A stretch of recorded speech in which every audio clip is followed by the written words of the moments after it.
আসসালামু আলাইকুম। আশা করি সবাই ভালো আছেন। আলহামদুলিল্লাহ আমিও ভালো আছি। যারা হাঁসের খামার করতে চান তারা করতে পারেন। আলহামদুলিল্লাহ হাঁসে খুব ভালো একটা লাভজনক ব্যবসা একটা। যদি ঠিকঠাক মতো রাখতে পারেন, হাঁসগুলোর যত্ন করতে পারেন, পালতে পারেন, তাহলে ভালো একটা ব্যবসা।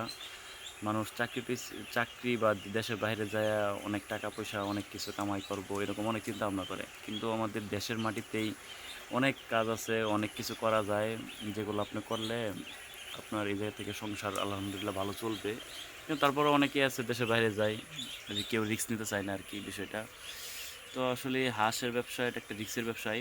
দেখেন তারা খাওয়া দাওয়া শেষ, তারা কি সুন্দর এসে বিশ্রাম নিতেছে এখন। তো হাঁসের ব্যবসা অনেক লাভজনক একটা ব্যবসা।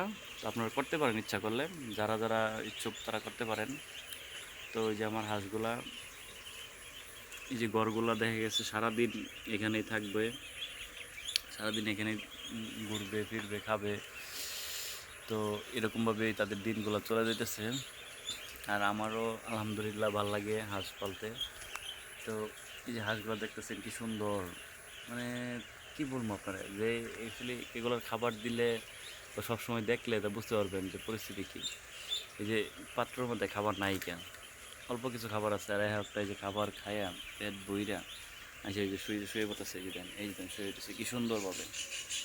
তাদের কোনো টেনশনই নাই, তারা খাবে আর ঘুমাবে আর হাঁকবে এরকম করে, আর গড্ডার এরকম গন্ধ বানাবে, এটাই স্বাভাবিক।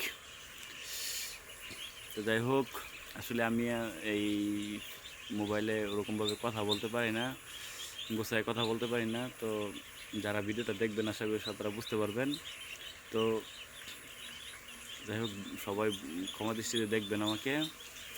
আর ভিডিওটি ভালো লাগলে একটু সবাই একটু দেখেন। আর হাঁস পালন করার আগ্রহী যারা আছেন তারা করতে পারেন, হাঁসের খুব লাভজনক একটা ব্যবসা।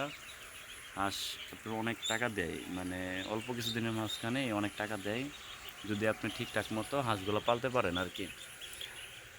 আর আমার এই ভিডিওর মাধ্যমে আসলে ওরকম কিছু আমি বোঝাতে পারতেছি না, যদি কারো কোনো পরামর্শ লাগে আমি যতটুকু জানি ইনশাল্লাহ আমি ততটুকু আপনাদেরকে জানাবো। সবাই পুরো ভিডিওটি দেখলে বুঝতে পারবেন আর কি, কারণ আমি এক সময় এক কথা বলতেছি তো গুছায় কথা বলতে পারতেছি না। তো আশা করি সবাই ভালো আছেন, আলহামদুলিল্লাহ। সবাই সবার জন্য দোয়া করবেন, ইনশাল্লাহ ভালো থাকেন।